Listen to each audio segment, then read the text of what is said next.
Hello दोस्तों, welcome back to our channel. तो जैसा कि हमने पिछले एपिसोड में देखा था, बेल टावर कंपटीशन का फाइनल राउंड स्टार्ट हो चुका था, जिसमें सभी पार्टिसिपेंट्स खुद को जितवाने के लिए जितना ज्यादा हो सके उतनी ज्यादा हाई ग्रेड की पिल्स को रिफाइन कर रहे थे। और देखते ही देखते काओ यंग ने वहाँ पे सभी को हराते हुए एक 8 ग्रेड की पिल को रिफाइन कर लिया था। पर अभी तक भी ज़ियाओ यन और ओल्ड मुगु बाकी थे, और ओल्ड मुगु से पहले ज़ियाओ यन ने भी वहाँ पे एक 8 ग्रेड की पिल को रिफाइन कर लिया था, जो कि आसमान में 3 कलर्स तक को ट्रिगर कर पा रही थी। यानी कि ज़ियाओ यन वहाँ पे काओ यंग को तो हरा चुका था, जिसके चलते अब वहाँ पे सभी को यही लगने लगा था कि इस बेल टावर कंपटीशन को ज़ियाओ यन ही जीतेगा। पर अभी तक ओल्ड मुगु भी बाकी था, जिसने अचानक से वहाँ पे ज़ियाओ यन से भी ज्यादा पावरफुल पिल को रिफाइन कर लिया था, जो कि ऊपर आसमान में 4 कलर्स को ट्रिगर कर पा रही थी। जो देखकर तो बैटल अरीना में बैठे हुए लोगों के साथ साथ बेल टावर के सभी एल्डर्स भी बहुत ज्यादा परेशान हो चुके थे, क्योंकि अगर ये कंपटीशन सोल हाल पैलेस जीत जाता तो वो पूरे बेल टावर को भी अपने कंट्रोल में कर सकते थे। लेकिन अभी तक ज़ियाओ यन ने भी वहाँ पे हार नहीं मानी थी, वो तो अभी तक भी वहाँ पे टिका हुआ था, जिसके चलते हम देखते हैं कि अब सभी की उम्मीदें एक बार फिर से ज़ियाओ यन के ऊपर ही आके रुक गई थी। अब से वही बेल टावर को बचा सकता था, और क्योंकि ज़ियाओ यन खुद भी किसी भी हाल में इस कंपटीशन को जीतना चाहता था, तो इसलिए ज़ियाओ यन ने वहाँ पे अपने मास्टर की बोन चिलिंग फायर को समन कर लिया था। और यहीं से नेक्स्ट एपिसोड की शुरुआत होती है। तो इस एपिसोड की शुरुआत भी बिल्कुल उसी सीन से होती है, जहाँ जैसे ज़ियाओ यन अपने मास्टर की बोन चिलिंग फायर को समन करता है, तो उसके इम्पैक्ट की वजह से हम देखते हैं कि आसपास का पूरा माहौल वहाँ पे बहुत ही ज्यादा ठंडा होने लगा था। इवन बैटल अरीना के अंदर तो सब कुछ फ्रीज होना शुरू हो चुका था, जबकि बैटल अरीना से बाहर बैठे हुए ऑडियंस को भी अब बहुत ज्यादा ठंड लगने लगी थी। उन्हें वहाँ पे कुछ समझ ही नहीं आ रहा था कि अचानक से यहाँ पे सब हो क्या रहा है। पर ये सब देखकर ओल्ड मुगु वहाँ पे ज़ियाओ यन का मजाक उड़ाते हुए कहता है, तुम्हें क्या लगता है कि तुम्हारी इस बोन चिलिंग फायर को देखकर मैं यहाँ पे डर जाऊंगा? अगर यहाँ पे तुम्हारी जगह तुम्हारा मास्टर भी होता तो मैं तो तब भी यहाँ पे परेशान नहीं होता, और तुम तो वैसे भी बस उसके एक चेले हो। तुम बोला यहाँ पे इस बोन चिलिंग फायर का इस्तेमाल करते हुए मेरा क्या ही बेकार लोगे? और मुगु की ये बात सुनकर ज़ियाओ यन भी उसे वहाँ पे जवाब देते हुए कोल्ड टोन में कहता है कि तुम्हारी जैसे घटिया इंसान को हराने के लिए मेरे मास्टर की क्या जरूरत है? तुम्हें खुद अकेला ही हरा दूंगा। और ये कहते हुए ज़ियाओ यन ने अचानक से ही वहाँ पे अपनी बोन चिलिंग फायर की पावर को वहाँ पे और भी ज्यादा बढ़ा दिया था, जिसकी वजह से हम देखते हैं कि अब धीरे धीरे उसकी कोल्ड एनर्जी पूरी हवा में फैलने लगी थी, जिसके इम्पैक्ट की वजह से वहाँ पे स्नोफॉल भी होने लगी थी, जिसे देखकर एला ज़ुआन ये भी वहाँ पे हैरान होते हुए कहती हैं, ये तो याओ लाओ की बोन चिलिंग फायर है। लेकिन मुझे यहाँ पे ये बात समझ नहीं आ रही कि याओ लाओ ने अपनी बोन चिलिंग फायर अपने इस डिसेबल को क्यों दे दी, जबकि एल्डर टियानली तो वहाँ पे ज़ियाओ यन से बहुत ही ज्यादा इंप्रेस दिखाई दे रहे थे। वो तो वहाँ पे ये सब देखकर ज़ियाओ यन की तारीफ करते हुए कहते हैं, ये लड़का तो वाकई बहुत ज्यादा कमाल का निकला। इसने यहाँ पे सिर्फ एक नहीं बल्कि 3 हेवनली फ्लेम्स को मास्टर कर रखा है, जो कि अपने आप में ये एक बहुत बड़ी बात है। अब तो वाकई कहना ही पड़ेगा कि वाकई ये लड़का याओ लाओ का डिसेबल होना डिजर्व करता था। वाकई याओ लाओ ने बहुत ही चुन के अपने डिसेबल को चुना है, जो कि किसी भी खतरे से निपटने के लिए हर समय रेडी रहता है। जबकि वहीं दूसरी तरफ हम देखते हैं कि अब सभी पार्टिसिपेंट्स भी ज़ियाओ यन को बहुत ज्यादा एडमायर करने लगे थे, और उन्हें ज़ियाओ यन वहाँ पे बहुत ही ज्यादा लकी दिखाई दे रहा था, क्योंकि किसी अल्केमिस्ट के पास एक हेवनली फ्लेम होना भी बहुत बड़ी बात होती है, जबकि ज़ियाओ यन के पास तो यहाँ पे 3 हेवनली फ्लेम्स मौजूद थी। और जैसे जैसे सभी लोग वहाँ पे ज़ियाओ यन की तारीफें कर रहे थे, और मुगु को वहाँ पे बहुत ही ज्यादा गुस्सा आ रहा था, क्योंकि ज़ियाओ यन वहाँ पे एक बार फिर से उसकी लाइमलाइट को चुरा चुका था। इसलिए वो वहाँ पे गुस्से से अपने मन में कहता है, बस एक बार मैं इस बेल टावर कंपटीशन को जीत जाऊं, उसके बाद मैं इस लड़के को हमेशा हमेशा के लिए अपने रास्ते से हटा दूंगा,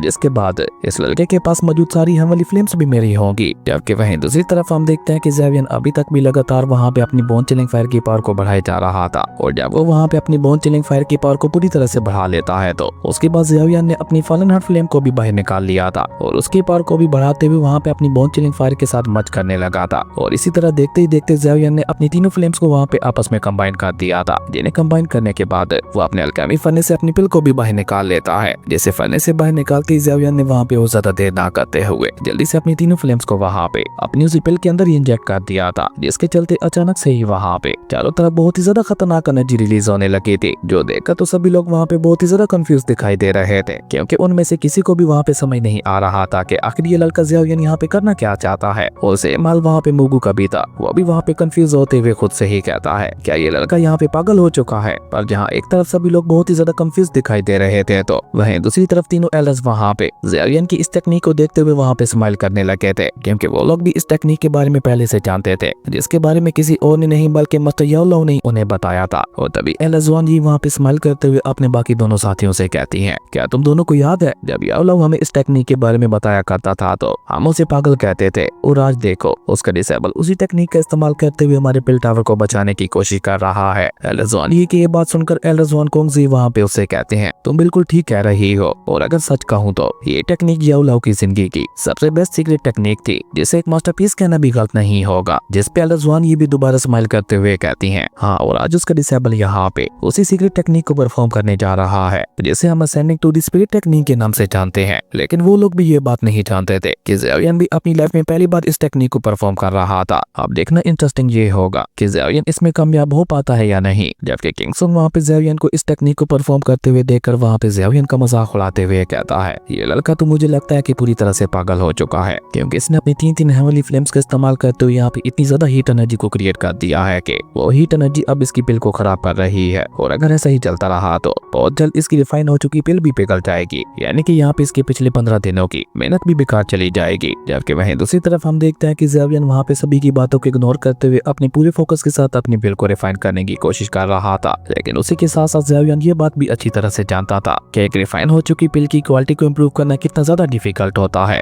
इसलिए ज़ेवियन अपने पूरे फोकस के साथ उस टेक्निक को परफॉर्म कर रहा था, क्योंकि अगर यहाँ पे एक पल के लिए भी ज़ेवियन का ध्यान भटक जाता तो ये पिल यहाँ पे अपनी एनर्जी खोते हुए एक्सप्लोड भी हो सकती थी। ऊपर से अचानक ज़ेवियन को वहाँ पे एक आइडिया आता है और वो अपने मन ही मन में खुश होते हुए कहता है कि ये तो जेड स्पिरिट डस्ट को इस्तेमाल करने का बिल्कुल सही समय है। हालांकि वैसे तो जेड स्पिरिट डस्ट का इस्तेमाल सोल कल्टीवेशन के लिए किया जाता था, लेकिन क्योंकि ज़ेवियन आज एक बहुत ही डिफिकल्ट टास्क करने जा रहा था, इसलिए वो जितना ज्यादा हो सके उस पिल के क्लोज रहना चाहता था ताकि वो उस पिल को गहराई से समझते हुए उसकी पावर को बढ़ा सके। इसलिए ज़ेवियन ने जल्दी से वहाँ पे अपने पास से जेड स्पिरिट डस्ट के 2 ड्रॉप्स को बाहर निकालते हुए उसे वहाँ पे उस पिल के अंदर ही इंजेक्ट कर दिया था। और सिर्फ इतना ही नहीं, ज़ेवियन ने अपनी ब्लड सैक्रिफाइस टेक्निक को परफॉर्म करते हुए जल्दी से अपने हाथ पे कट लगाते हुए अपने ब्लड के भी कुछ ड्रॉप्स को उसके अंदर डाल दिया था। और उसके बाद ज़ेवियन अपनी स्पिरिचुअल माइंड टेक्निक का इस्तेमाल करते हुए उस पिल के ऊपर एक अजीब सा स्ट्रक्चर बनाने लगा था। और ये काम इतना ज्यादा बारीकी वाला था कि अगर वहाँ पे एक पल के लिए भी ज़ेवियन का ध्यान भटक जाता तो वो पूरी पिल खराब हो सकती थी। पर ज़ेवियन ने वहाँ पे सक्सेसफुली उसके स्ट्रक्चर को भी कंप्लीट कर लिया था, जिसे कंप्लीट करने के बाद ज़ेवियन के फेस के ऊपर एक बार फिर से स्माइल आ जाती है। और इसी के साथ हम देखते हैं कि अचानक से ही वहाँ पे उस पिल से एक बहुत ही ज्यादा पावरफुल रेड कलर की एनर्जी रिलीज होती है, जो कि पहले की तरह सीधा ऊपर आसमान में जाते हुए आसमान के साथ जा टकराती है। और जैसे ही वो एनर्जी ऊपर आसमान के साथ टकराती है तो आसमान में मौजूद बादलों का कलर भी अब धीरे धीरे चेंज होने लगा था। और देखते ही देखते उस रेड कलर की एनर्जी ने वहाँ पे ऊपर आसमान में 4 कलर्स को ट्रिगर कर दिया था, जो देखकर तो मिस काओयिंग वहाँ पे खुश होते हुए कहती है, तो फाइनली ज़ेवियन ने कद दिखाया, उसने वाकई यहाँ पे अपनी पिल की क्वालिटी को इम्प्रूव कर लिया। जबकि ये सब देखकर तो वहाँ पे ओल्ड मुगू को बहुत ही ज्यादा गुस्सा आ रहा था और वो गुस्से से वहाँ पे अपने मन में कहता है, तो उस घटिया बुड्ढे ने अपने इस डिसेबल को ascending to the spirit technique के बारे में भी सिखा दिया था। जबकि मैंने उस बुड्ढे को न जाने कितनी ही बार बोला था, पर उसने मुझे इस टेक्निक के बारे में कुछ भी नहीं बताया था। और ये कहते हुए ओल्ड मुगू को वहाँ पे और भी ज्यादा गुस्सा आने लगा था। जबकि वहीं दूसरी तरफ हम देखते हैं कि ज़ेवियन तो अभी तक भी वहाँ पे नहीं रुक रहा था। वो अपने माइंड स्टेट में जाते हुए अपना पूरा का पूरा ध्यान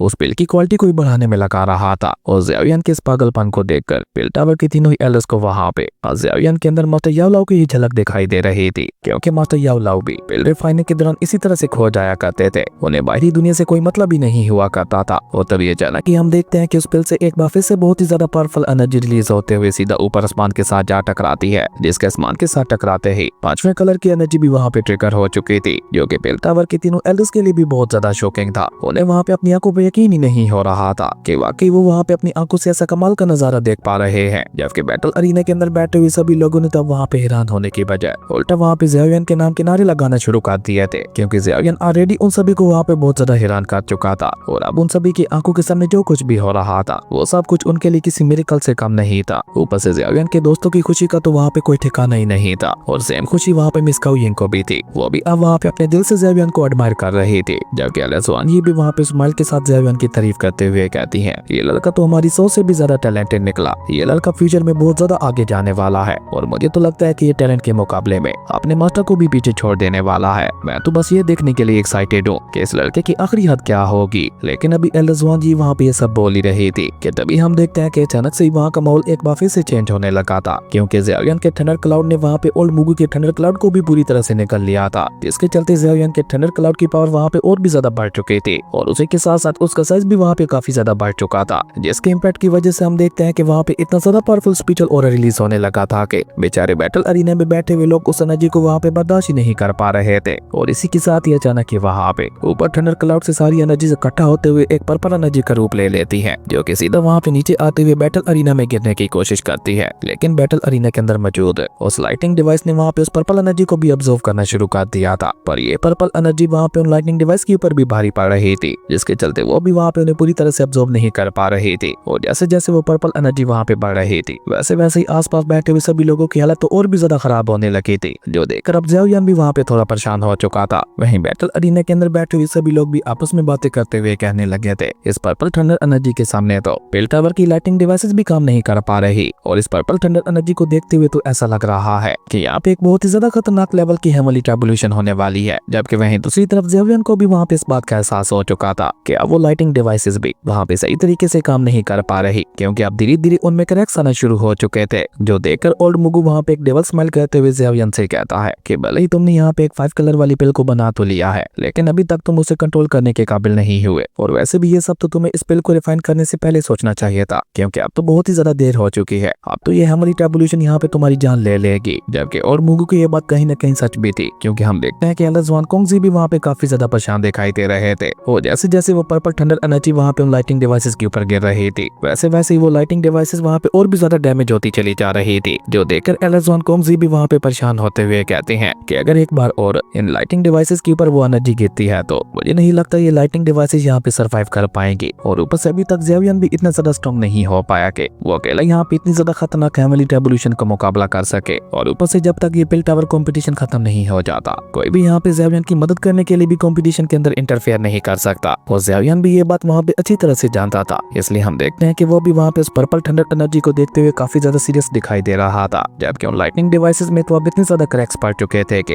अब वो किसी भी पल वहाँ पे डिस्ट्रॉय हो सकती थी। जो देखकर तो लिटिल फायरी डॉक्टर वहाँ पे घबराते हुए ज़ेवियन से कहती है, ज़ेवियन तुम वहाँ पे खड़े खड़े देख क्या रहे हो, जल्दी से वहाँ से हट जाओ। लेकिन ज़ेवियन ने तो आज जैसे वहाँ पे ठान ली थी कि आज वो अपनी मौत से टकरा के रहेगा, इसलिए वो वहाँ पे बहुत ही बहादुरी के साथ उस पर्पल थंडर एनर्जी को देख रहा था। जबकि वहीं दूसरी तरफ हम देखते हैं कि मास्टर टियानली भी अब थोड़ा गुस्सा होते हुए कहते हैं, आखिर ये लड़का यहाँ पे करना क्या चाहता है, अब तक ये अपनी लिमिट्स को इतना ज्यादा पुश कर चुका है कि मुझे नहीं लगता कि अब की बार ये यहाँ पे इस खतरनाक अटैक से बच पाएगा, क्योंकि किस्मत भी बार बार हमारा साथ नहीं देती। जबकि हम देखते हैं कि ज़ेवियन को तो वहाँ पे सबकी कोई भी परवाह नहीं थी, आज वो अपनी मौत से भी ऊपर उठना चाहता था, इसलिए वो वहाँ पे अपनी मौत का भी मुकाबला करने के लिए पूरी तरह से रेडी हो चुका था। क्योंकि ज़ेवियन भी ये बात अच्छी तरह से जानता था कि भला मौत से भी आज तक कोई बच पाया है। और तभी अचानक से एक और बहुत ही ज्यादा पावरफुल थंडर स्ट्राइक उस लाइटिंग डिवाइस के ऊपर होती है, जिसके साथ ही हम देखते हैं कि एक बहुत बड़े ब्लास्ट के साथ वो लाइटिंग डिवाइस वहाँ पे पूरी तरह से डिस्ट्रॉय हो जाती है। जो देखकर तो वहाँ पे बैठे हुए सभी लोग बहुत ही ज्यादा डर चुके थे, क्योंकि अब अगली थंडर स्ट्राइक सीधा ज़ेवियन के ऊपर ही गिरने वाली थी। जो देखकर तो ओल्ड मुगु की खुशी का वहाँ पे कोई ठिकाना ही नहीं था। वो वहाँ पे ज़ेवियन को चिढ़ाते हुए कहता है, बच्चे तैयार हो जाओ, अब मैं देखता हूँ कि तुम इस 5 कलर वाली थंडर स्ट्राइक से खुद को कैसे बचा पाते हो। जबकि ओल्ड मुगु की ये सारी बातें ज़ेवियन को वहाँ पे और भी ज्यादा गुस्सा दिला रही थी, और इसी बीच ज़ेवियन की नजर दोबारा वहाँ पे ऊपर आसमान में जाती है, जहाँ उसे थंडर क्लाउड्स के बीचों बीच एक पर्पल थंडर ड्रैगन दिखाई देता है, जो कि दिखने से बहुत ही ज्यादा खतरनाक दिखाई दे रहा था। और उस पर्पल थंडर ड्रैगन को देखकर तो सभी लोग वहाँ पे और भी ज्यादा घबरा चुके थे। किसी को भी वहाँ पे अपनी आंखों पे यकीन ही नहीं हो रहा था कि उस पर्पल थंडर एनर्जी ने यहाँ पे एक थंडर ड्रैगन का रूप ले लिया है, जिसकी एनर्जी को महसूस करके बैटल अरीना के अंदर बैठे हुए सभी लोग वहाँ पे इतना ज्यादा डर चुके थे कि वो सभी लोग अपनी अपनी जान बचाते हुए वहाँ से भागने लगे थे।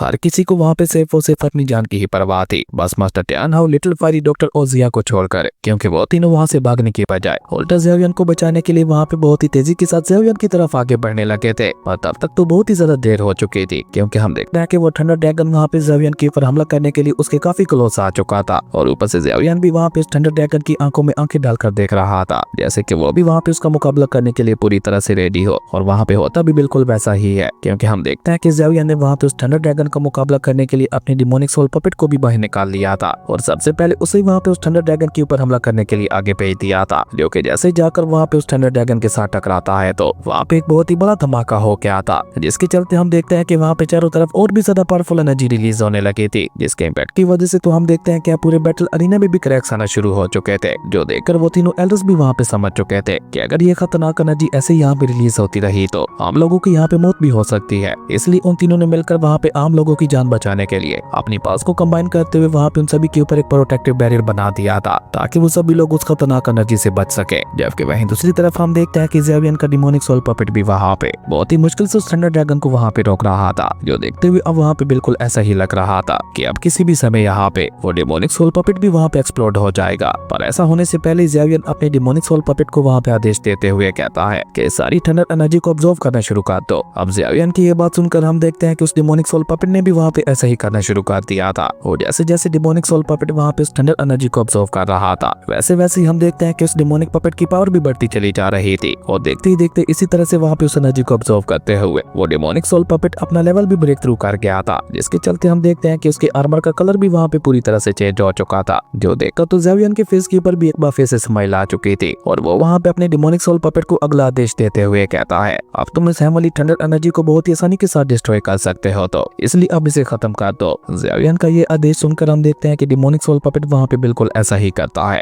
अब वो अपनी नई मिली हुई पावर्स का इस्तेमाल करते हुए पर्पल थंडर ड्रैगन के ऊपर भारी पड़ने लगा था और उसे धीरे धीरे वापस ऊपर आसमान की तरफ धकेलने लगा था और अचानक से ही वहाँ पे एक बहुत ही ज्यादा खतरनाक अटैक के साथ उस डिमोनिक सोल पपेट ने वहाँ पे उस थंडर ड्रैगन को भी पूरी तरह से तोड़ दिया था, जिसके चलते वहाँ पे एक बार फिर से बहुत बड़ा ब्लास्ट हो गया था। लेकिन इस खतरनाक ब्लास्ट के साथ ही वहाँ पे दोबारा सब कुछ शांत हो चुका था और सभी लोग आंखें फाड़े वहाँ पे ऊपर आसमान की तरफ ही देख रहे थे, जहाँ एक तरफ सब कुछ शांत होते हुए देखकर बाकी सभी लोग बहुत ही ज्यादा खुश दिखाई दे रहे थे, तो वहीं दूसरी तरफ बेचारे और मुगु के गुस्से का तो वहाँ पे कोई ठिकाना ही नहीं था, क्योंकि ज़ेवियन सक्सेसफुली उसे वहाँ पे हरा जो चुका था। जबकि बैटल अरीना के अंदर बैठे हुए सभी लोग तो वहाँ पे अब ज़ेवियन के डिमोनिक सोल पपेट की तारीफें करने लगे थे और उसी के साथ साथ वो सभी लोग वहाँ पे हैरान होते हुए ये भी कह रहे थे कि हमने ये कभी भी नहीं सोचा था कि ज़ेवियन के पास एक इतना ज्यादा पावरफुल डिमोनिक सोल पपेट भी होगा। जबकि वो तीनों एल्डर्स भी वहाँ पे ज़ेवियन के डिमोनिक सोल पपेट को देखकर वहाँ पे हैरान होते हुए कहते हैं, ऐसे किसी डिमोनिक सोल पपेट के बारे में तो मैंने आज तक कभी नहीं सुना जो कि इस तरह से थंडर एनर्जी को ऑब्जर्व करते हुए अपनी पावर को बढ़ा सके। और ये कहकर एल्डर ज़ुआन कोंगजी वहाँ पे कुछ सोचते हुए कहते हैं, जहाँ तक मेरा अंदाजा है जरूर ज़ेवियन का ये डिमोनिक सोल पपेट है एंशिएंट रूनर से ही बिलोंग करता होगा, तभी तो ये इतना ज्यादा पावरफुल है। जबकि हम देखते हैं कि एल्डर ज़ुआन जी वहाँ पे मास्टर याओलाओ को याद करके थोड़ा इमोशनल होते हुए कहती हैं, देखो याओलाओ, तुम्हारा ये डिसेबल कितना ज्यादा एक्स्ट्रा ऑर्डिनरी निकला, जो कि बिल्कुल तुम्हारे ही नक्शे कदम पे चल रहा है। अगर आज तुम यहाँ पे होते तो अपने डिसेबल की सक्सेस को देखकर तुम्हें बहुत ही ज्यादा प्राउड महसूस हो रहा होता। जबकि वहीं दूसरी तरफ हम देखते हैं कि ज़ेवियन तो वहाँ पे अपनी रिफाइन की हुई पिल को ही देखे जा रहा था, जिसका कलर भले ही वहाँ पे ट्रांसपेरेंट था, लेकिन उससे निकलने वाले ऑरा से साफ साफ पता चल रहा था कि वो पिल कितनी ज्यादा एक्स्ट्रा ऑर्डिनरी है। वहीं ज़ेवियन भी अपनी उस रिफाइन की हुई पिल को देखते हुए अपने मास्टर को याद करके खुद से ही कहता है, देखिए मास्टर, फाइनली आज मैंने आपके नक्शे कदम के ऊपर चलते हुए इस पिल को रिफाइन कर ही लिया, जिसका लोग बस अपना ही देख सकते हैं। पर आज मुझे आपकी उस कही हुई बात का मतलब समझ आ रहा है कि कल्टीवेशन पाथ कितना ज्यादा मुश्किल और कभी न खत्म होने वाला होता है। हम जितना ज्यादा आगे बढ़ते हैं हमें लगता है कि हम उतना ही ज्यादा पीछे हैं, यानी कि हमें हमेशा आगे बढ़ते ही रहना पड़ता है। पर आज मैं जो कुछ भी हूँ वो सिर्फ और सिर्फ आपकी वजह से ही हूँ।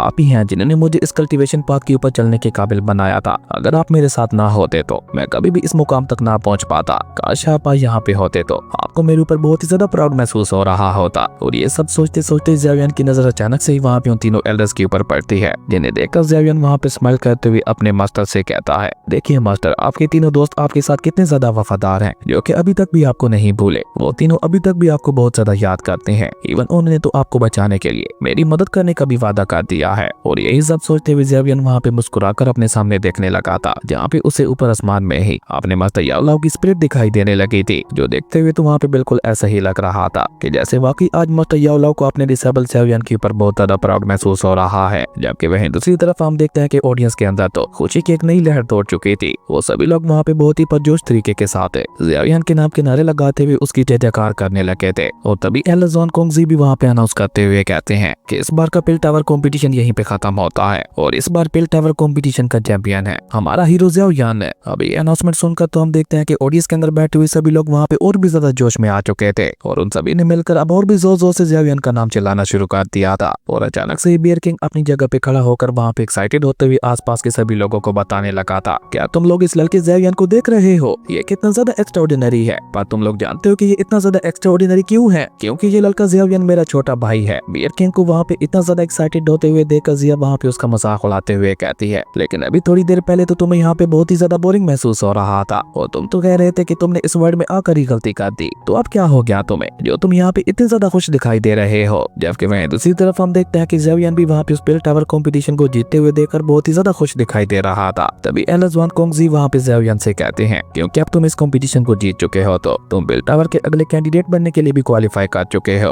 और क्योंकि तुमने इस कंपटीशन के अंदर फर्स्ट प्लेस हासिल की है तो उसके लिए तुम्हें एक स्पेशल रिवार्ड भी दिया जाएगा। और ये कहकर एल्डर ज़ुआन कोंगजी ने अचानक से ही वहाँ पे अपने पास एक स्क्रॉल को बाहर निकालते हुए उसे सीधा वहाँ पे ज़ेवियन की तरफ ही बढ़ा दिया था। असल में एक एंशिएंट टाइम का सोल कल्टीवेशन मेथड वाला स्क्रॉल था जो कि टाई सोल आर्ट के नाम से जाना जाता था। वहीं उस टाई सोल आर्ट के बारे में जानकर ज़ेवियन ने भी खुशी खुशी उस स्क्रॉल को वहाँ पे एक्सेप्ट करते हुए उसे वहाँ पे अपनी स्टोरी रिंग के अंदर रख लिया था, जिसके बाद वो वहाँ पे एल्डर ज़ुआन कोंगजी का शुक्रिया अदा भी करने लगा था। खैर उसके बाद मास्टर ज़ुआन कोंगजी अगली अनाउंसमेंट करते हुए कहते हैं कि आज से ठीक 2 दिनों बाद स्टारफील्ड का गेट ओपन होगा और जो पिल टावर कंपटीशन में टॉप 10 में आए हैं उन्हें उस स्टारफील्ड के अंदर जाने का मौका दिया जाएगा जहाँ पे 3000 बर्निंग फ्लेम भी मौजूद है, लेकिन साथ ही साथ वहाँ पे और भी काफी ज्यादा खास ट्रायल्स मौजूद हैं जिन्हें आप सभी लोग वहाँ पे हासिल कर सकते हो। वहीं 3000 बर्निंग फ्लेम का नाम सुनकर तो हम देखते हैं कि ज़ेवियन वहाँ पे काफी ज्यादा खुश हो गया था और वो खुश होते हुए अपने मन में कहता है तो फाइनली अब मैं उस लेजेंडरी फ्लेम के क्लोज आ चुका हूँ जिसे हासिल करने के लिए मैं यहाँ पे इतनी ज्यादा दूर आया था। जबकि इसी बीच हम और मुगु को भी देखते हैं, इसकी नजर भी वहाँ पे ज़ेवियन की तरह 3000 बर्निंग फ्लेम के ऊपर ही थी और उसके फेस के देखते हुए वहाँ पे साफ साफ पता चल रहा था कि वो स्टारफील्ड के अंदर कोई बहुत ही बड़ी इवल प्लानिंग करने वाला था। और क्योंकि इस बात का एहसास एलिस वान कुंग जी को भी हो चुका था तो इसलिए वो ज़ेवियन के साथ साथ अपने बाकी के दोनों डिसेबल को भी पिल टावर के अंदर बुलाते हैं, जहाँ पे आते साथ ही ज़ेवियन एलिस वान कुंग जी को ग्रीट करता है, जो देखकर एलिस वान कुंग जी भी वहाँ पे स्माइल करते हुए ज़ेवियन से कहते हैं कि तुम मुझसे तो ऑलरेडी मिल चुके हो, लेकिन मैंने तुम्हें अभी तक अपने बाकी दोनों साथियों से नहीं मिलाया, तो इनसे मिलो। ये खूबसूरत लेडी है एलिस वान जी, जिसे तुम आर्ट्स वान जी भी कह सकते हो क्योंकि ये तुम्हारे मास्टर याओ लाओ के बहुत ही ज्यादा क्लोज थी। लेकिन इससे आगे एलिस वान कुंग जी वहाँ पे कुछ भी कह पाते उससे पहले एलिस वान जी वहाँ पे उसकी बात को बीच में काटते हुए कहती हैं, ये तुम क्या बकवास कर रहे हो, तुम्हें बच्चों के सामने ऐसी बातें बिल्कुल भी नहीं करनी चाहिए। अब एलिस वान जी को वहाँ पे इतना ज्यादा रिएक्ट करते हुए देखकर ज़ेवियन भी वहाँ पे समझ चुका था कि वाकई एलिस वान जी का मेरे मास्टर के साथ काफी गहरा रिश्ता था, इसलिए ज़ेवियन वहाँ पे उनसे कहता है, आर्ट्स वान जी आपसे मिलकर बहुत ही ज्यादा खुशी हुई। अब ज़ेवियन की ये बात सुनकर तो हम देखते हैं कि एलिस वान जी वहाँ पे ब्लश करने लगी थी, जबकि उसके बाद एलिस वान कुंग जी वहाँ पे मास्टर टियानलाई से भी ज़ेवियन का इंट्रोडक्शन करवाते हैं और मास्टर टियानलाई तो वहाँ पे ज़ेवियन का शुक्रिया अदा भी करते हैं क्योंकि सिर्फ ज़ेवियन की बदौलत ही उनका पिल टावर सोल हाल पैलेस के हाथों में जाने से बच पाया था। खैर उसके बाद एलिस वान कुंग जी अचानक ही वहाँ पे सीरियस होते हुए अपने सभी डिसेबल से कहते हैं, क्या बातें बहुत हो गई, अब काम की बात पे आते हैं।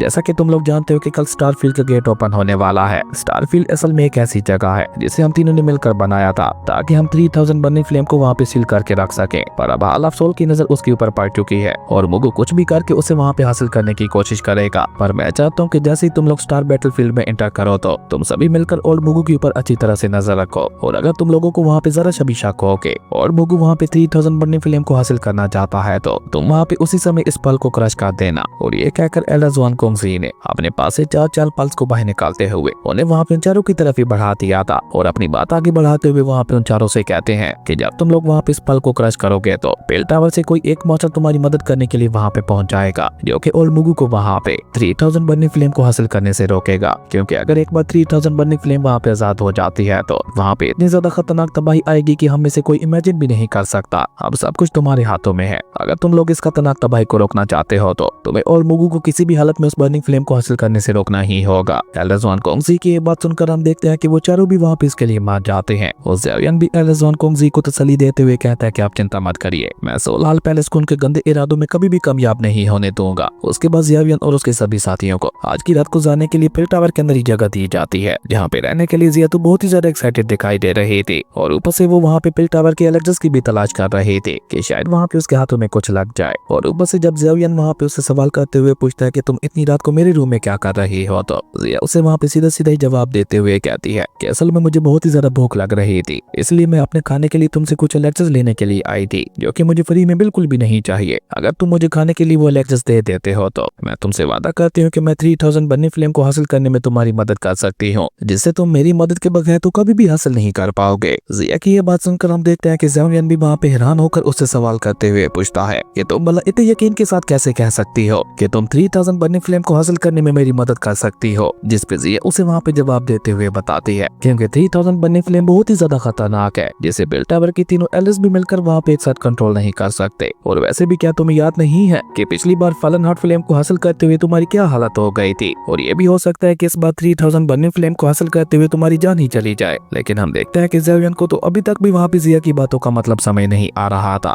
इसलिए वो वहाँ पे ज़िया से सवाल करते हुए पूछता है वो सब तो ठीक है, लेकिन तुम 3000 बर्निंग फ्लेम को हासिल करने में मेरी मदद कैसे कर सकती हो। अब ज़ेवियन की ये बात सुनकर ज़िया वहाँ पे उसे जवाब देते हुए बताती है कि उस 3000 बर्निंग फ्लेम को हासिल करने का मेरे पास एक सोल्यूशन है, पर उस सोल्यूशन को देने से पहले तुम्हें मुझसे एक वादा करना होगा कि तुम आज के बाद हर रोज तुम मुझे हाई ग्रेड की पिल को रिफाइन करके खिलाओगे। अगर तुम मुझसे ये वादा करते हो तो मैं भी तुम्हें वो सोल्यूशन देने के लिए तैयार हूँ। अब ज़िया की ये बात सुनकर ज़ेवियन ना में अपना सर हिलाते हुए कहता है ये भुक्कड़ नहीं सुधरने वाली, और ये कहकर ज़ेवियन अपने पास एक लेगर वाली बोतल बाहर निकालकर उसे वहाँ पे ज़िया को देते हुए कहता है कि अभी हाई ग्रेड की पिल को रिफाइन करने के लिए मुझे थोड़ा समय लगने वाला है, पर तब तक तुम इन पिल्स को खा सकती हो। पर बेचारी जिया वहाँ पे ज़ावियन के हाथों से उस एलेक्जर वाली बोतल को ले पाती। उससे पहले ज़ावियन भी उसे बच्चों की तरह वहाँ पे चिढ़ाने लगा था, जो देखकर जिया भी वहाँ पे चिढ़ते हुए कहती है कि तंग मत करो, चुपचाप वो एलेक्जर मुझे दे दो, मुझे बहुत ज्यादा भूख लगी हुई है। जबकि ज़ावियन को तो वहाँ पे जिया को चिढ़ाने में बहुत ही ज्यादा मजा आ रहा था और काफी देर तक इसी तरह से जिया को चिढ़ाने के बाद फाइनली वो जिया को वो एलेक्जर वाली बोतल दे ही देता है, जिसे जिया ने भी वहाँ पे एक ही झटके के साथ खाते हुए खाली कर दिया था। और उन एलेक्जर्स को खाने के बाद जिया वहाँ पे ज़ावियन से कहती है, अब जब क्योंकि तुमने अपना वादा पूरा कर दिया है तो मैं भी तुम्हें उस सोल्यूशन के बारे में बता देती हूँ। और ये कहकर जिया ने वहाँ पे एक छोटा सा 3000 बर्निंग फ्लेम वाला ड्रैगन भी समन कर लिया था, जिसे वो वहाँ पे ज़ावियन को दिखाते हुए कहती है कि जब तुम स्टार बैटलफील्ड टेरिटरी में जाओगे तो तुम्हें वहाँ पे बिल्कुल ऐसे ही 3000 बर्निंग फ्लेम वाला ड्रैगन देखने को मिलेगा। और क्योंकि ज़ावियन एक बार पहले भी 3000 बर्निंग फ्लेम वाले ड्रैगन को देख चुका था तो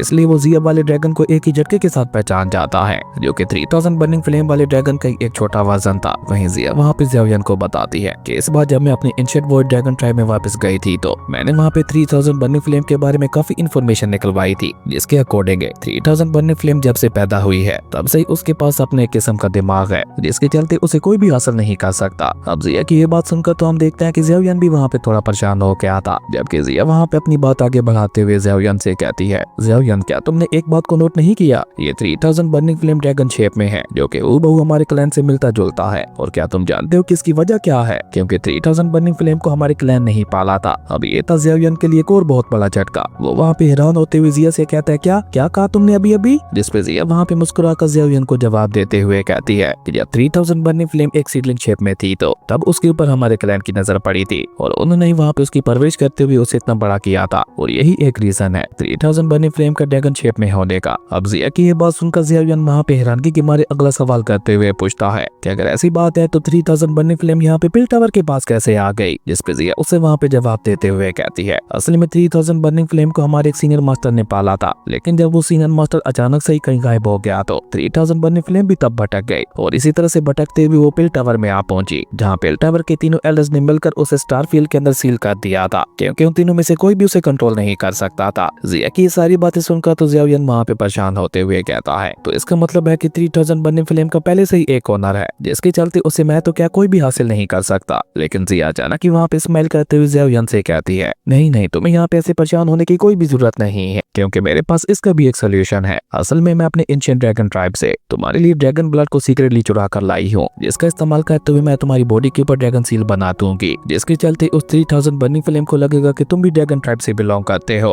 और जिया की ये बात सुनकर ज़ावियन दोबारा उससे वहाँ पे कोई सवाल पूछ पाता। उससे पहले जिया ने वहाँ पे उस ड्रैगन ब्लड वाली शीशी को ओपन करते हुए उसके एक ब्लड ड्रॉप को वहाँ पे सीधा ज़ावियन के हाथ के ऊपर गिरा दिया था। और यहाँ हम देखते हैं कि उस एंशिएंट ड्रैगन ब्लड की वजह से ज़ावियन के हाथ के ऊपर एक ड्रैगन सील बन चुकी थी, जो देखकर लिटिल फायरी डॉक्टर वहाँ पे थोड़ा खुश होते हुए कहती है, तो इसका मतलब है कि अब ज़ावियन बहुत ही आसानी के साथ उस 3000 बर्निंग फ्लेम को हासिल कर सकता है। इस पे जिया उन्हें वहाँ पे जवाब देते हुए कहती है, नहीं नहीं, जितना तुम लोग सोच रहे हो ये सब उतना ज्यादा भी आसान नहीं होने वाला। और ये कहकर जिया वहाँ पे उस एंशिएंट ड्रैगन ब्लड वाली शीशी वहाँ पे ज़ावियन को देते हुए कहती है, इसे अपने पास संभाल के रखना, क्योंकि ये ड्रैगन ब्लड स्टारफील्ड टेरिटरी में तुम्हारे काफी ज्यादा काम आने वाला है, जिसका इस्तेमाल तुम स्टारफील्ड टेरिटरी में जाने के बाद खुद ही सीख जाओगे। और ये कहकर जिया वहाँ पे ज़ावियन को एक और नसीहत देते हुए कहती है, तुम कोशिश करना कि तुमसे पहले बाकी सभी लोग 3000 बर्निंग फ्लेम को हासिल करने की कोशिश करें, ताकि जब वो सभी लोग पूरी तरह से एग्जॉस्ट हो जाएं तो उसके बाद तुम उस मौके का फायदा उठाकर उस 3000 बर्निंग फ्लेम को हासिल कर लो। अब जिया की ये बात सुनकर ज़ावियन वहाँ पे उससे कहता है कि इस ड्रैगन सील का मुझे क्या फायदा होने वाला है, और अगर मैं उस 3000 बर्निंग फ्लेम को कंट्रोल करने में नाकामयाब हो गया तो फिर क्या होगा। जिस पे जिया वहाँ पे धीमे लहजे में ज़ावियन को जवाब देते हुए बताती है कि अगर तुम अपने इरादे में नाकाम हो जाते हो तो वो 3000 बर्निंग फ्लेम तुम्हारी ही बॉडी के ऊपर कब्जा कर लेगी। अब तो ज़ावियन वहाँ पे बहुत ही बुरी तरह से फंस चुका था। अगर वो 3000 बर्निंग फ्लेम को हासिल करने में नाकाम हो जाता तो उसका मरना वहाँ पे तय था। अब जिया की ये बात सुनकर ज़ावियन वहाँ पे अपना सर पकड़ते हुए कहता है कि ये तुमने मुझे कहाँ फंसा दिया। जबकि लिटिल फायरी डॉक्टर तो वहाँ पे ज़ावियन की चिंता करते हुए कहती है, ये तो बहुत ही ज्यादा रिस्की है, मुझे नहीं लगता कि तुम्हें इतना बड़ा रिस्क उठाना चाहिए। जिस पे जिया उसे वहाँ पे जवाब देते हुए कहती है, लेकिन 3000 बर्निंग फ्लेम को हासिल करने के इसके अलावा और कोई रास्ता भी तो नहीं था। और वैसे भी ज़ावियन तुम चिंता मत करो, मैंने तुम्हारे हाथ के ऊपर जो ड्रैगन सील बनाई है वो उस 3000 बर्निंग फ्लेम की बॉडी के ऊपर बनी हुई सील से कहीं ज्यादा ताकतवर है, इसलिए अगर तुम सब कुछ प्लान के मुताबिक करते हो तो मुझे पूरा यकीन है कि तुम बहुत ही आसानी के साथ उस 3000 बर्निंग फ्लेम को हासिल कर लोगे। अब जिया की ये बात सुनकर ज़ावियन भी वहाँ पे बहुत ही कॉन्फिडेंट तरीके के साथ जिया को जवाब देते हुए कहता है, अगर तुम्हें यकीन है तो मुझे भी तुम्हारे ऊपर पूरा यकीन है, और वैसे भी इसके अलावा हमारे पास उसे हासिल करने का कोई रास्ता भी तो नहीं था। और ये कहकर ज़ेवियर वहाँ पे लिटिल फायरी डॉक्टर को भी तसल्ली देने लगा था। वो उसे वहाँ पे समझाते हुए कहता है कि तुम चिंता मत करो, मुझे कुछ भी नहीं होगा, और वैसे भी यहाँ पे आने का मेरा इकलौता मकसद है उस 3000 बर्निंग फ्लेम को हासिल करने का ही था, जिसके अब मैं इतने ज्यादा क्लोज आने के बाद पीछे तो नहीं हटने वाला, चाहे कुछ भी हो जाए, लेकिन मैं उस 3000 बर्निंग फ्लेम को हासिल करके रहूंगा। और ज़ेवियर के ऐसे कहते ही हमारी ये कमाल का एपिसोड यहीं पे खत्म हो गया था। दोस्तों, अगर आपको ये वीडियो अच्छी लगी तो लाइक कर दें, और अगर चैनल पे नए आए हो तो सब्सक्राइब करते जाना। तो मिलता है एक नई वीडियो में, तब तक के लिए बाय।